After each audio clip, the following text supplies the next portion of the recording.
آج ہم شروع کرتے ہیں یونس علیہ السلام کا قصہ۔ یونس علیہ السلام ایک عظیم اور کریم نبی تھے۔ ان کا قصہ قرآن کریم میں ایک انوکھا قصہ ہے۔ آپ کے والد کا نام مطار تھا اور یہ سیدنا ابراہیم علیہ السلام کی نسل سے تھے۔ آپ کا نام ذوالنون بھی ہے، یعنی مچھلی والے۔ النون کا معنی ہے مچھلی۔ اللہ تعالیٰ نے آپ کو ان ناموں سے پکارا۔ آپ کو ایک عظیم بستی کی طرف مبعوث کیا گیا۔ اس بستی کا نام نینوا تھا۔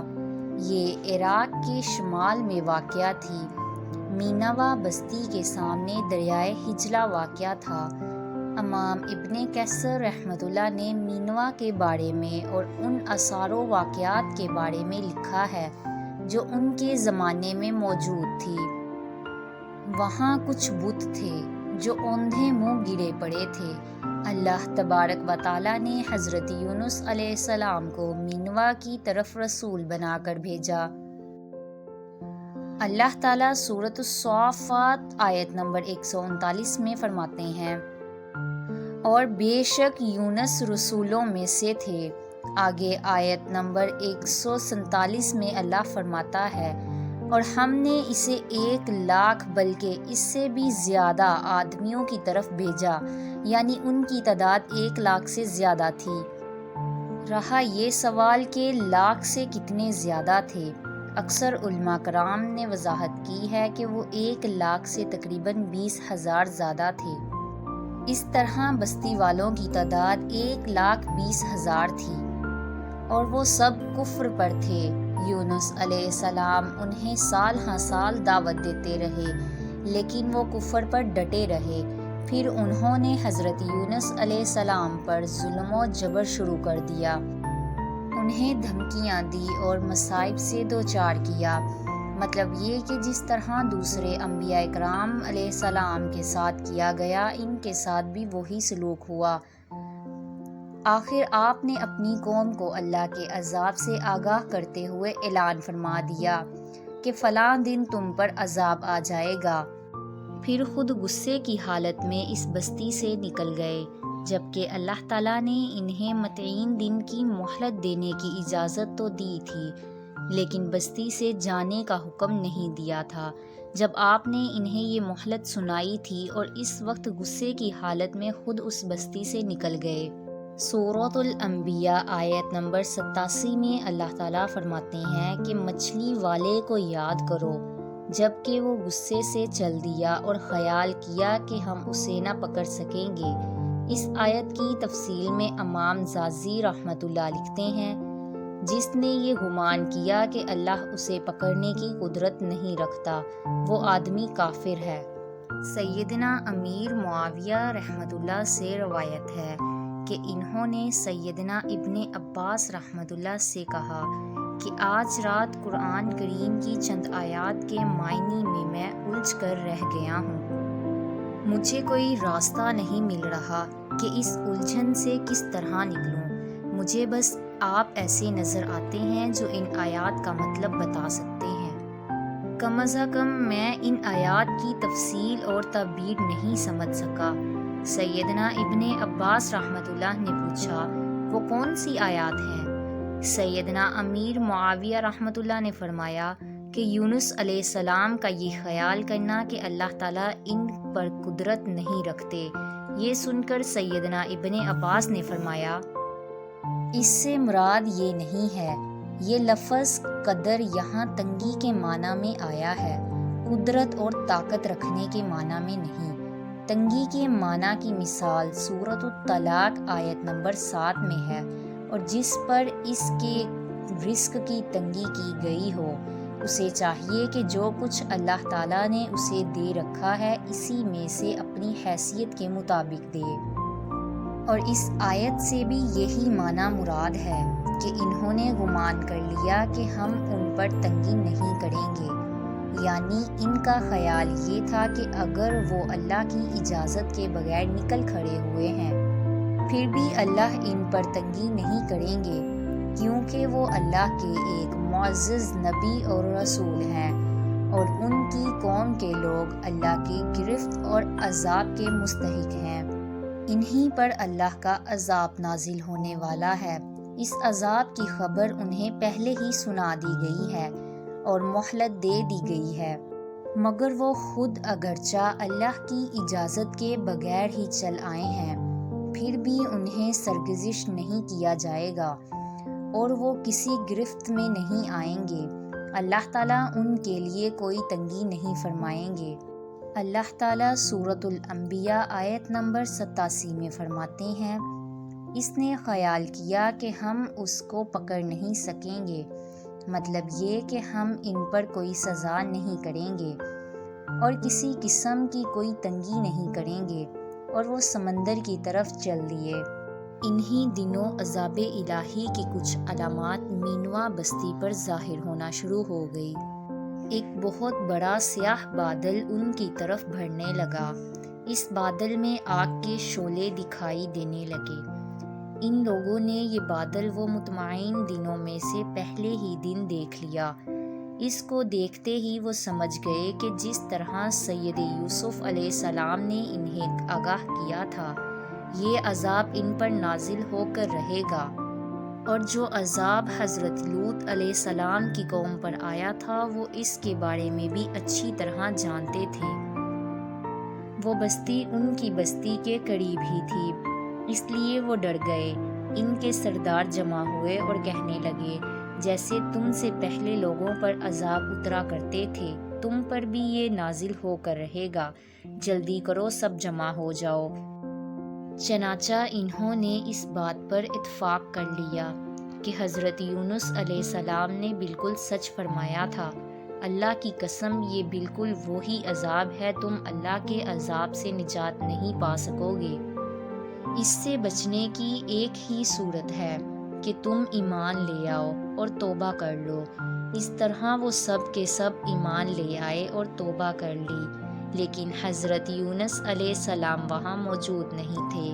ان کی عدم موجودگی میں یہ سب کے سب مطلب 1,20,000 افراد ایمان لے آئے۔ انہوں نے اللہ کے حضور انکساری اور عاجزی شروع کر دی، رونے لگے، اللہ سے بخشش مانگنے لگے۔ پھر اسی حالت زار میں باہر کھلے میدان میں نکل آئے۔ ان کے سرداروں نے سب کو الگ الگ کر دیا، یہاں تک کہ ماں اور بیٹے کو بھی الگ کر دیا۔ سب اپنی اپنی جگہ پر، مطلب ماں اپنی جگہ پر اور بیٹا اپنی جگہ پر آگزاری کرنے لگے، تاکہ ان پر اللہ کی رحمت نازل ہو جائے۔ اور یہ عذاب 3 دن تک ان کے سروں پر منڈلاتا رہا، اور یہ بھی مسلسل آگزاری کرتے رہے، اپنی عاجزی ظاہر کرتے رہے اور معافیاں مانگتے رہے۔ آخر کار اللہ تعالیٰ نے ان پر رحم و کرم فرما دیا اور عذاب کو ان سے پھیر لیا۔ اللہ تعالیٰ سورۃ یونس آیت نمبر 98 میں فرماتے ہیں، چنانچہ کوئی بھی بستی ایمان نہ لائی، جبکہ ایمان لانا ان کے لیے فائدہ مند تھا، سوائے یونس کی قوم کے۔ مطلب یہ کہ سابقہ امتوں کے بارے میں یہ سننے کو نہیں آیا کہ پوری قوم ایمان لے آئی ہو۔ تمام بستیوں میں سے ایک بھی بستی ایسی نہیں تھی، بس ایک یونس کی قوم ایمان لے آئی۔ اللہ سورۃ یونس آیت 98 میں فرماتے ہیں، جب وہ ایمان لے آئے تو ہم نے رسوائی کے عذاب کو دنیاوی زندگی میں ان پر سے ٹال دیا اور ان کو ایک وقت تک کے لیے زندگی سے فائدہ اٹھانے کا موقع دیا۔ اب اس قوم پر قیامت کے دن تک عذاب نہیں اترے گا۔ اب دوسری طرف کی سنیں، حضرت یونس علیہ السلام کو کچھ معلوم نہیں تھا کہ ان کی قوم کے ساتھ کیا ہوا۔ آپ تو غصے کی حالت میں بستی سے نکل کر سمندر کی طرف چلے آئے تھے۔ آپ ایک کشتی کی طرف آئے، اس میں سواریاں اور ساز و سامان تھا۔ اللہ تعالیٰ سورۃ الصافات آیت نمبر 140 میں فرماتے ہیں، جب وہ بھاگ کر بھری کشتی میں پہنچے، کشتی روانہ ہوئی، سمندر میں طوفان آیا، یوں لگتا تھا کہ بس ابھی غرق ہوئے۔ کہنے لگے، بوجھ ہلکا کرو، اپنا ساز و سامان سمندر میں پھینک دو۔ چنانچہ انہوں نے اپنا اپنا ساز و سامان سمندر میں پھینک دیا۔ اس طرح کشتی کچھ ہلکی ہو گئی، لیکن ضرورت کے مطابق ہلکی نہ ہو سکی۔ اب وہ کہنے لگے کسی کو سمندر میں گرانا ضروری ہے تاکہ کشتی مزید ہلکی ہو جائے، ورنہ یہ ڈوب جائے گی۔ جلدی کرو، کوڑا ڈالو، جس کے نام کا کوڑا نکلتا جائے اسے سمندر میں گراتے جاؤ، اور بار بار یہ عمل دہراتے جائیں تاکہ کشتی ہلکی ہو جائے۔ چنانچہ کوڑا ڈالا گیا۔ سب سے پہلے یونس علیہ السلام کا نام نکلا۔ سب کہنے لگے نہیں، یہ تو ایسے نہیں ہے، ان کے چہرے پر تو سجدوں کے نشان ہیں، انہیں رہنے دو، پھر کوڑا ڈالو۔ چنانچہ پھر کوڑا ڈالا گیا، پھر انہی کا نام نکلا۔ سب نے تعجب کیا۔ تیسری مرتبہ کوڑا ڈالا گیا، اس بار پھر یونس علیہ السلام ہی کا نام نکلا۔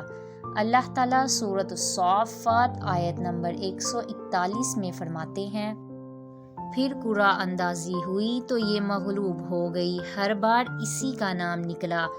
آخرکار ان لوگوں نے انہیں پکڑ کر سمندر میں گرا دیا، پھر انہیں مچھلی نے نگل لیا۔ حوت بڑی مچھلی کو کہتے ہیں۔ اللہ تعالیٰ نے حوت کو القا فرمایا کہ انہیں کھانا نہیں، اور نہ ان کے جسم کو کوئی غزنت پہنچے۔ یہ اس مچھلی کو اللہ تعالیٰ کے احکامات تھے۔ اللہ تعالیٰ سورۃ الصافات آیت نمبر 142 میں فرماتے ہیں، تو پھر انہیں مچھلی نے نگل لیا اور وہ خود اپنے آپ کو ملامت کرنے لگے، یعنی وہ سمجھ گئے کہ بار بار جو ان کا نام کوڑا اندازی میں نکل رہا ہے، چنانچہ خود کو ملامت کرنے لگے۔ اور یہ ملامت توبہ کی ابتدا ہے کہ انسان خود کو ملامت کرتا ہے۔ اب یونس علیہ السلام مچھلی کے پیٹ میں تھے۔ اللہ کی قدرت، آپ مچھلی کے پیٹ میں 3 دن تک رہے۔ بعض روایات میں 7 دن اور زیادہ سے زیادہ مدت 40 دن کی آتی ہے۔ آپ نے مچھلی کے پیٹ میں اللہ تعالیٰ کو پکارا۔ اللہ تعالیٰ سورۃ الانبیاء آیت نمبر 87 میں فرماتے ہیں، آخرکار وہ اندھیروں کے اندر سے پکار اٹھے۔ علماء نے یہاں 3 اندھیروں کا ذکر کیا ہے، مچھلی کے پیٹ کا اندھیرا، سمندر کا اندھیرا اور رات کا اندھیرا۔ گویا ان پر یہ سارے اندھیرے اکٹھے ہو گئے تھے۔ اللہ تعالیٰ سورۃ الصافات آیت نمبر 143 اور 144 میں فرماتے ہیں، پس اگر یہ پاکی بیان کرنے والوں میں سے نہ ہوتے تو لوگوں کے اٹھائے جانے کے دن تک اس کے پیٹ میں رہتے۔ مطلب یہ کہ اگر آپ اللہ کی تسبیح بیان نہ کرتے تو مچھلی کے پیٹ ہی میں رہتے۔ آپ نے دعا نہیں مانگی بلکہ اللہ کی تسبیح بیان کی۔ روایات میں یوں بھی آتا ہے کہ جب مچھلی آپ کو سمندر کی 18 گہرائی میں لے گئی تو آپ وہاں ابی المخلوقات کی تسبیح کی آوازیں سننے لگے۔ گویا اللہ تعالیٰ نے انہیں القا فرمایا کہ آپ بھی تسبیح کریں۔ اللہ تعالیٰ سورۃ الانبیاء آیت نمبر 88 میں فرماتے ہیں، بالآخر وہ اندھیروں کے اندر سے پکار اٹھا، اے الہی تیرے سوا کوئی معبود نہیں، تو پاک ہے، بے شک میں ظالموں میں سے ہو گیا۔ چنانچہ یونس علیہ السلام نے اس تسبیح کے الفاظ کو یوں عطا فرمایا، لا الہ الا انت سبحانک انی کنت من الظالمین۔ امام احمد، امام ترمذی، امام نسائی اور دیگر علماء رحمہم اللہ نے یہ حدیث نقل کی ہے کہ یونس علیہ السلام کی وہ دعا جو انہوں نے مچھلی کے پیٹ میں مانگی تھی وہ یہی ہے، لا الہ الا انت سبحانک انی کنت من الظالمین۔ جو بھی مسلمان یہ دعا اپنی کسی حاجت میں مانگے گا، اللہ اس کی دعا ضرور قبول فرمائے گا۔ یہ دعائیں مستجاب ہے، مقبول دعاؤں میں سے ہے۔ اسی دعا کے بعد اللہ تعالیٰ نے یونس علیہ السلام کو اس پریشانی سے نجات عطا فرمائی۔ اللہ سورۃ الانبیاء آیت نمبر 88 میں فرماتے ہیں، اور ہم نے اس کی پکار سن لی اور اسے غم سے نجات دے دی، اور ہم ایمان والوں کو اسی طرح بچا لیا کرتے ہیں۔